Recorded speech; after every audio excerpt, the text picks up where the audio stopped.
Shanghai ताउन तंजीम conference Pakistan के लिए गेम चेंजर साबित होगी। मुआशी और इलाकाई रवाबित को फ़रोग मिलेगा। पाकिस्तान खित्ते में तिजारत और अमन के फ़रोग के लिए पुरज़्म है। तिजारत और सरमायाकारी के हवाले से आज़ादाना पॉलिसी पर अमल पैरा है। वज़ीर इत्तलात अता तारड़ की प्रेस कॉन्फ्रेंस। कहा CPEC के दूसरे मरहले में अच्छी पेशरफ्त हो रही है। तिजारती खसारे में कमी और महंगाई 6.9% पर आ गई।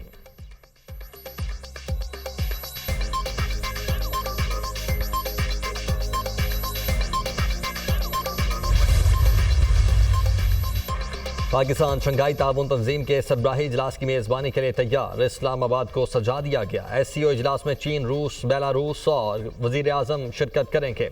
काज़ाकिस्तान, किर्गिस्तान, ताजिकिस्तान और उज़्बेकिस्तान के वज़ीर आज़म भी शरीक होंगे। ईरान के नायब सदर, भारत के वज़ीर खारिजा SCO में शिरकत के लिए पाकिस्तान आएंगे।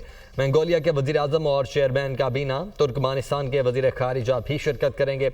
वज़ीर आज़म साइड लाइन्स पर मुख्तलिफ आलमी रहनुमाओं से मुलाकातें करेंगे। मईशत, तिजारत और माहौलियात पर तबादला ख्याल होगा। समाजी और सकाफती रवाबित के शोबों में जारी ताउन पर बातचीत होगी। तर्जुमान दफ्तर खारिजा, चीन के वज़ीर आज़म ली चियांग कल पाकिस्तान आएंगे। शंघाई ताउन तंजीम कॉन्फ्रेंस में शिरकत करेंगे। चीनी वज़ीर आज़म के हमरा तिजारत, खारिजा, कौमी तरक्की और इस्लाहाती कमीशन के वज़रा भी होंगे। चीनी वज़ीर आज़म और वज़ीर आज़म शहबाज शरीफ में वफूद की सतह पर CPEC, मुआशी ताउन, तिजारत पर बातचीत होगी। चीनी वज़ीर आज़म की सदर आसिफ अली ज़रदारी और अस्करी क़यादत से मुलाकातें शेड्यूल।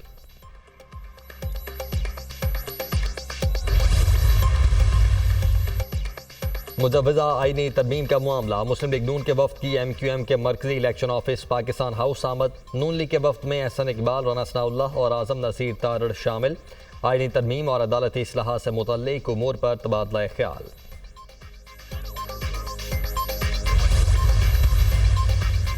इंग्लैंड से बदतरीन शिकस्त। कौमी टीम में तब्दीलियों का इम्कान। Out of form Babar Azam को आराम देने की तजवीज़। एक सीनियर बॉलर को ड्रॉप किए जाने का भी इम्कान। सिलेक्शन कमेटी और टीम मैनेजमेंट में सीनियर खिलाड़ियों के इंतखाब पर इख्तलाफ। सिलेक्शन कमेटी बाबर आजम को आराम देने और टीम मैनेजमेंट मजीद मौका देने की ख्वाहां। बाबर आजम तजरीबाकार खिलाड़ी हैं, उन्हें सिर्फ एक अच्छी इनिंग्स की ज़रूरत है। हमें बतौर टीम बाबर आजम को सपोर्ट करना चाहिए ताकि वो बड़ी इनिंग्स खेल सकें। टीम मैनेजमेंट का मौके। सिलेक्शन कमेटी की बाबर आजम की जगह कामरान गुलाम को खिलाने की हिमायत। बाबर आजम लंबे अरसे से खेल रहे हैं, उनको आराम देना चाहिए। सिलेक्शन कमेटी अरकान। कप्तान और कोच अबरार अहमद की जगह नोमान अली को शामिल करने पर मुत्तफिक। विकेट कीपर सरफराज अहमद को दूसरे टेस्ट मैच के स्क्वाड से रिलीज कर दिया गया।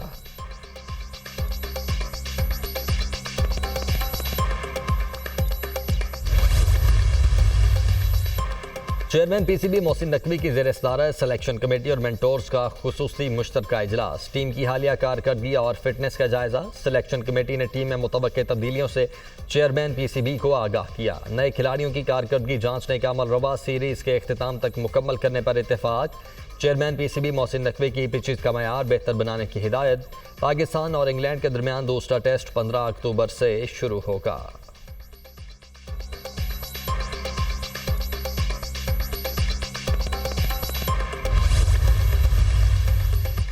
तहरीक इंसाफ 15 अक्टूबर को एहतजाज करने के मामले पर तकसीम। PTI कोर कमेटी ने एहतजाज बानी PTI से मुलाकात से मशरूत कर दिया।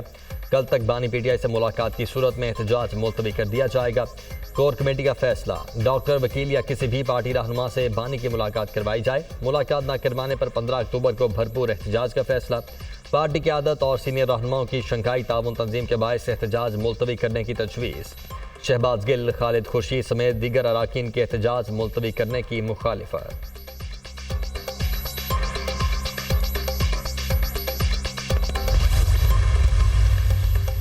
रहनुमा तहरीक इंसाफ शेख वकास अकरम का कहना है कि बानी PTI से मुलाकात करवा दें तो एहतजाज की कॉल वापस ले लेंगे। एहतजाज के दौरान अगर कोई नुकसान हुआ तो जिम्मेदार हुकूमत होगी।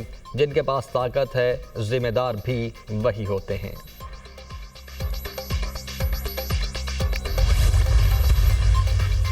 PTI का डी चौक में एहतजाज का ऐलान मुल्क की मफाद में नहीं। हमारी सियासत और पार्टी मुल्क की सालमियत से ऊपर नहीं। दुश्मन पाकिस्तान में इस्तेहकाम नहीं चाहता।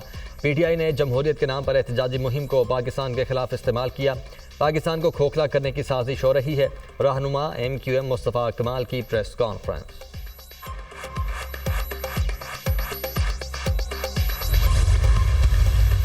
PTI की आदत बैरूनी दुश्मनों के एजेंडों पर अमल पैरा है। ये पार्टी पाकिस्तान की सलामती और खुद मुख्तारी पर मुल्क दुश्मन मफादात को तरजीह देती है। बानी PTI के तलबीब के साथ रवाबित SCO को सबोताज करने की मरबूत कोशिशों का हिस्सा हैं। PTI और इसराइल का गठजोड़ पाकिस्तान के कौमी मफादात पर समझौता है। वज़ीर इत्तला सिंध शर्जील मेमन का बयान।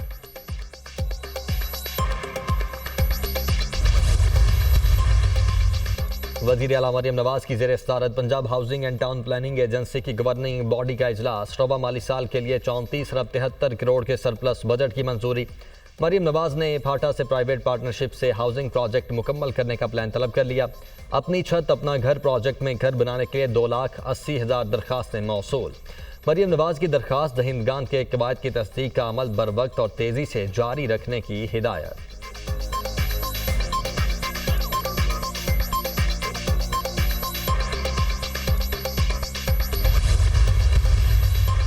अमीर हाफिज नईमुर रहमान की ज़ेर सदारत मुल्क की सियासी सूरत हाल पर जमात इस्लामी का बड़ा इजलास। हाफिज नईमुर रहमान का 46,000 अरकान से खिताब। आईनी तरामीम, IPPs और बिजली के बिलों में कमी के हवाले से उमूर का जायजा। हक दो अवाम को तहरीक के हवाले से आइंदा कलाया अमल दिया जाएगा।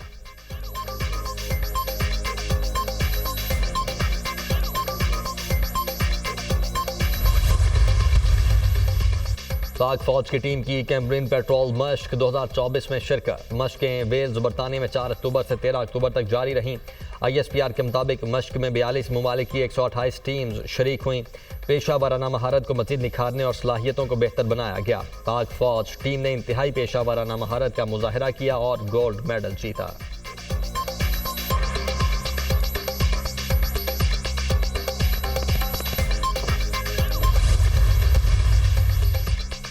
बलूचिस्तान में मिलिट्री ऑपरेशन की जरूरत नहीं। दहशत गर्दों की इतनी ताकत ही नहीं कि उनके खिलाफ मिलिट्री ऑपरेशन किया जाए। रियासत के लिए ऑपरेशन करना मुश्किल नहीं। रियासत एक एक इंच का दिफा करेगी। सिक्योरिटी फोर्सेस दहशतगर्दी का डटकर मुकाबला कर रही है। दहशतगर्द सॉफ्ट टारगेट को निशाना बना रहे हैं। दहशतगर्दों ने मासूम और निहत्थे मजदूरों को शहीद किया। दहशतगर्दों के दरमियान राब्तों को तोड़ना होगा। दहशतगर्दी का सबसे बड़ा टूल ही कम्युनिकेशन है। वज़ीर आला बलूचिस्तान की मीडिया से गुफ्तगू।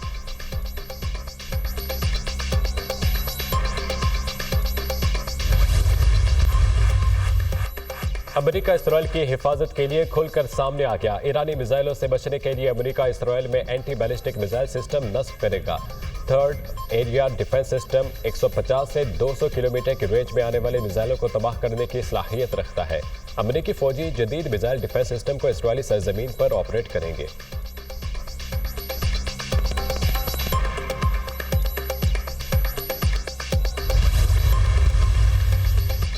इसराइली फिजाइया के बैरूत समेत लिबनान के मुख्तलिफ इलाकों में 57 फिजाई हमले और गोलाबारी। मजीद 60 अफराद शहीद, 168 जख्मी। लिबनान में शहदा की तादाद 2,229 हो गई। इसराइली फोर्सेस ने जनूबी लिबनान में 2 रोज के दौरान अक़वाम मुत्तहिदा की अमन फौज को भी निशाना बनाया। हिजबुल्लाह का इसराइली फौजी अड्डे पर जवाबी ड्रोन हमला। दुश्मन को नुकसान पहुंचाने का दावा। ईरानी पार्लियामेंट के स्पीकर बैरूत पहुंच गए। मोहम्मद बाकिर गालिब का हिजबुल्लाह कानून साजों के साथ मुतासरा इलाकों का दौरा। इसराइली फौज ने शुमाली गजा में जमीनी ऑपरेशन तेज कर दिया। जबालिया, बैत हनून और बैत लाहिया में एक बार फिर फौज भेज दी। इसराइली फौज ने तोपखाने की गोलाबारी से खान यूनस के मशरक़ी इलाकों को निशाना बनाया। हमलों में मजीद 36 फलस्तीनी शहीद, 90 जख्मी। इसराइली फौज का कमाल अदवान अस्पताल खाली करने का हुक्म। अल क़साम ब्रिगेड्स का रफाह में 2 इसराइली टैंकों और बिल्डोजर्स को निशाना बनाने का दावा।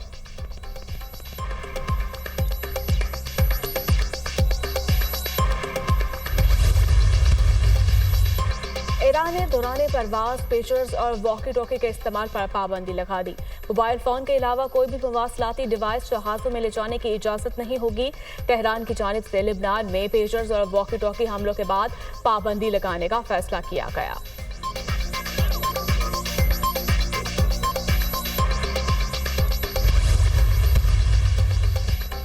सदर बनकर ईरान को जौहरी हथियार हासिल नहीं करने दूंगी, कैमिला हैरिस का ऐलान। कहा, ईरान को जौहरी हथियारों के हसूल से रोकने के लिए तमाम ऑप्शंस मौजूद हैं।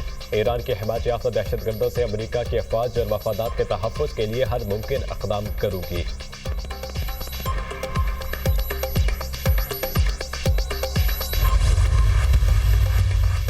अमरीकी रियासत फ्लोरिडा में सदी के सबसे बड़े समंदरी तूफान मिलिटेंट से तबाही हलाकतों की तादाद 21 हो गई। लाखों सार्फिन ताहाल बिजली से महरूम। साहली पट्टी पर तबाहशुदा कश्तियों का मलबा मौजूद। तूफान से $50 अरब से ज्यादा नुकसान का तखमीना।